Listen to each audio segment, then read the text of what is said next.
Aloha Star City middle schoolers.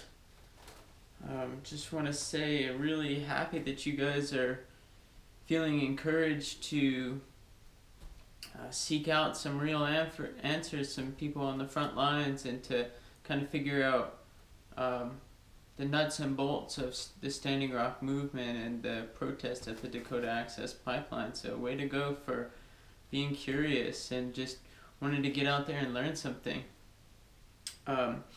My name is Caleb Dotson. I'm 27 years old. I live in northern Kentucky, Cincinnati area. I went to Standing Rock in August for around 3 weeks, and in November and December for around 3 weeks. And I'll just kind of give you a brief background about how I ended up there and why I chose to go, and answer some of your all's questions. So it started with a couple years ago. I did a Native American sweat lodge, and I really felt at home with that ceremony. It's a kind of cleansing ceremony, and if you Google it, you can find out a lot of information about it. And it was just a really powerful experience, and I really enjoyed it. And I thought to myself at the time that if I were given more opportunities to continue to do that I would take them. So life continued to happen. I was going through college. I graduated from Northern Kentucky University and wanted to kind of just take a year off before I jumped into any career to really see where my heart was at and where I wanted to be in this world and how I wanted to be. And I started traveling, and I've been working in the music industry and the entertainment industry for a long time. And I was working with this festival. I always loved doing workshops and stuff like that. So I was working for this festival doing workshops on the East Coast, and the owner introduced me to this Native American man. He's like, I think you might like this guy, maybe he'll do a workshop, and just give him a call and talk to him. And I called him up and ended up going to do a sweat with him, and just kind of really liked him. He was a really great guy, and he said that if I wanted to continue to learn those kinds of ways, that I would have to go live with his father, but that his father would accept me to live with them out on the reservation. So I was really surprised, like, oh, are you sure? And he was like, yeah, totally. And so I ended up meeting his father, and he was a really nice guy, and he was just like, yeah, if you want to come learn, then you just come live with us. So over the summer I went and I stayed with that family for about like 2.5 months or so, and we prepared for another ceremony that they do every year called the Sundance, and it's a 4-day long dance that Native Americans do to honor the earth, to honor the sun, and to give thanks. And was going through that, and I really felt an immense amount of gratitude for being able to participate in these ceremonies, for being able to live in their home, and to just really feel welcomed. They live on Pine Ridge Reservation in South Dakota, and they just made me feel like I was their own family, not like I was an outsider. I just felt right at home with them, and they treated me like their own son. And I really fell in love with that family, and just had so much gratitude. And after the Sundance was over, my buddy Adam was at Standing Rock, and he had been posting online like all this stuff that was going down, and I was like, whoa, this is heavy, this is big stuff, like I should think about getting over there. So I called him up and I'm like, what's going on, brother? Like, do they need more people? Do you need more help? Like, what's the camp situation like? And he's like, we need as many people as we can get. We're protesting. We're here. It's getting going. So my original intention with going to Standing Rock was to be of service to the people there, because I felt a great gratitude for my time with the family that I'd been living with, and for that culture, that I wanted to go be of service to that culture. So I went to Standing Rock in the beginning of August, and it was before there was an Osheti-Shakoan camp, the big camp. There was a smaller camp called Sacred Stone, and Sacred Stone was where it all started. And I got there was only a handful of non-natives there, about a couple hundred natives, and they were from all over, and it was slightly intimidating. It was a bit intense, but overall, I was just received with open arms, respect and love, and they were glad that people were coming to help. They were happy to see that other people cared enough to come support them and to support what they believed. And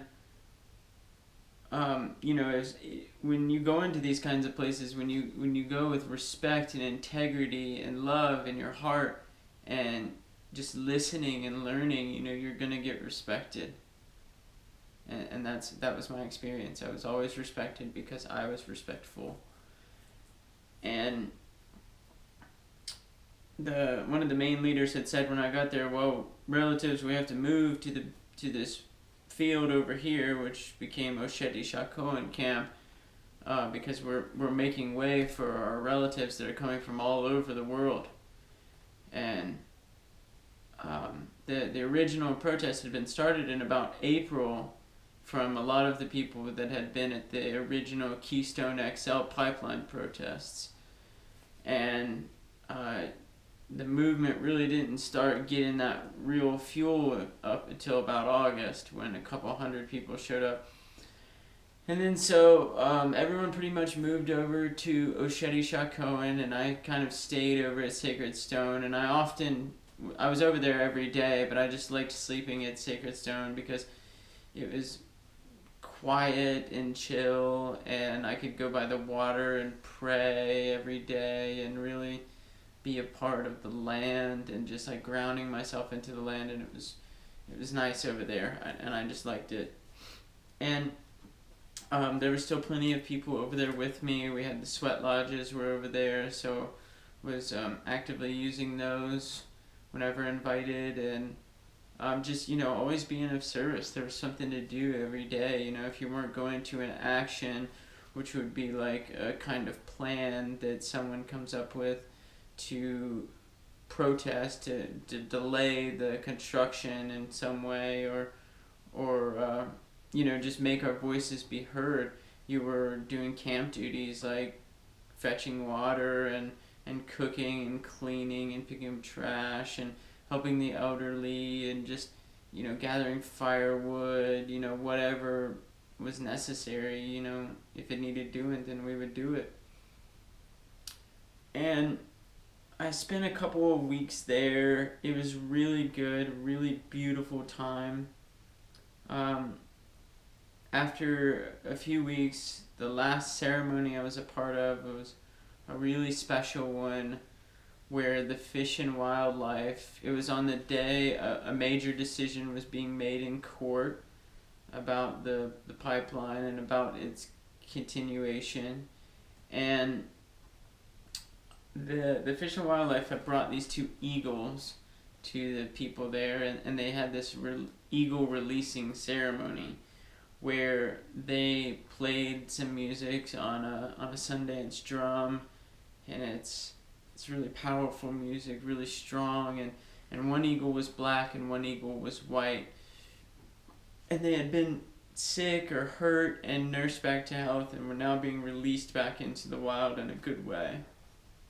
And there was just a lot of duality in the two eagles, yin and yang, good and bad, and brokenness and love and freedom, and one eagle struggled to fly when it was let go, and the other one just flew really gracefully, and all I could think about in that moment was that these eagles are a lot like humanity, a bit broken, a bit in need of some love and some help, and with the right love and help, that they could fly again, that they can, get back to the wild.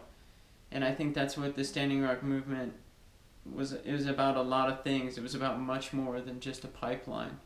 It's about the inner work we're doing in our hearts, about getting back connected with the land, to honor the land and honor ourselves and honor what we need to do in order to live a better future for the next generations, for our future children and our future grandchildren.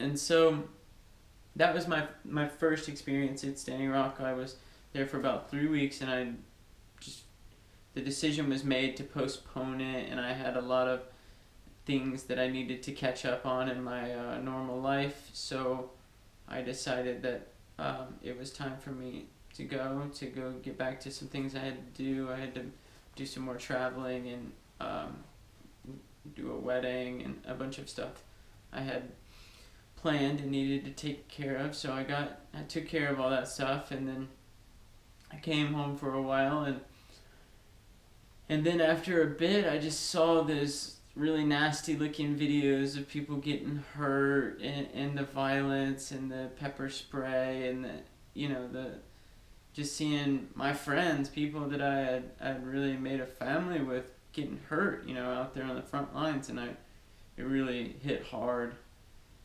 It was really hard to see. So I packed my bags up and I said, I gotta go back. And before I went, I really prayed about it and checked in with myself and made sure, okay, is this what you really want to do?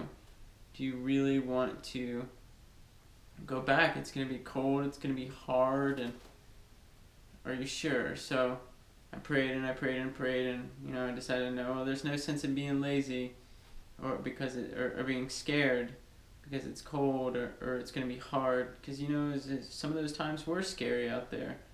They were intense, and you just gotta keep your head on and be strong.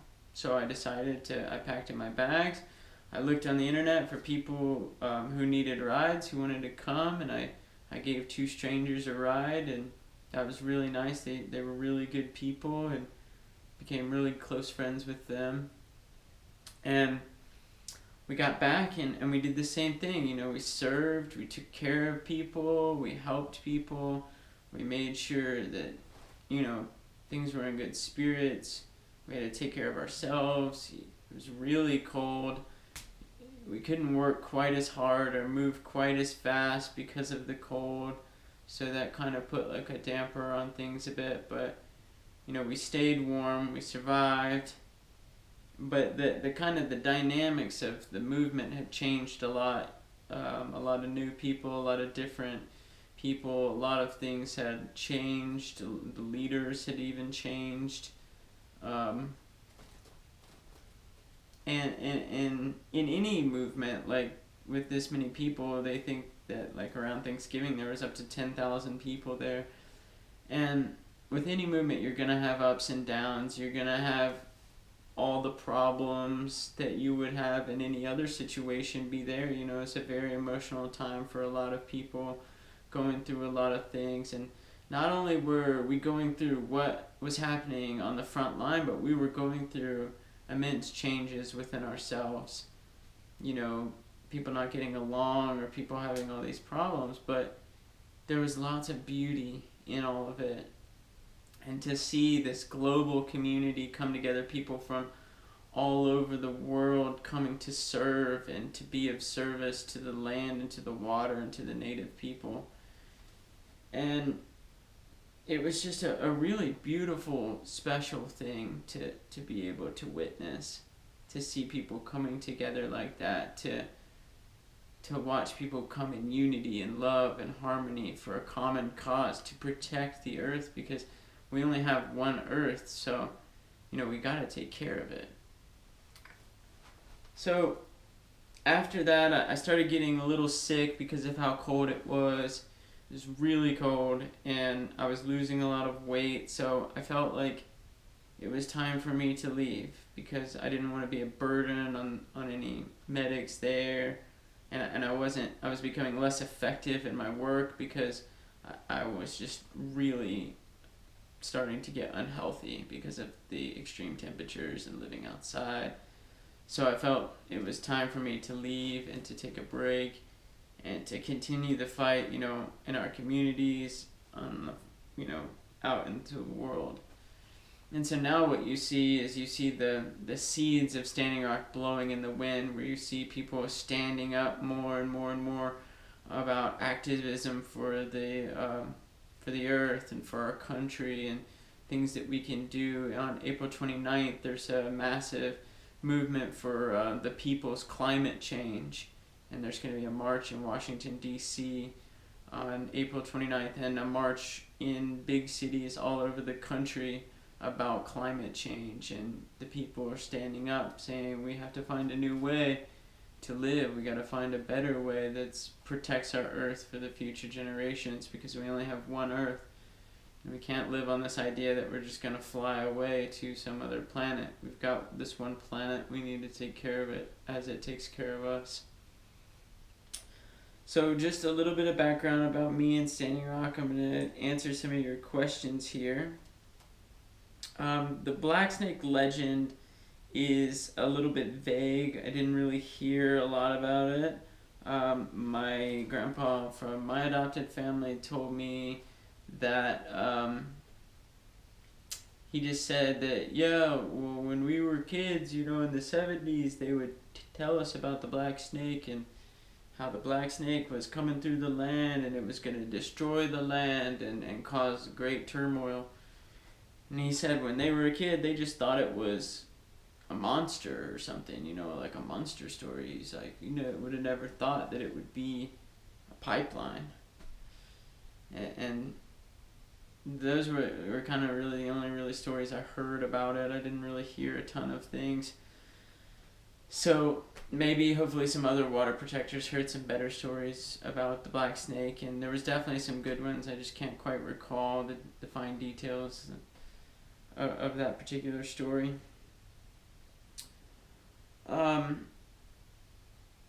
Describing the situation in Standing Rock, I've done a little bit about that. What are people protesting for? So people are protesting for clean water, for tribal indigenous rights, for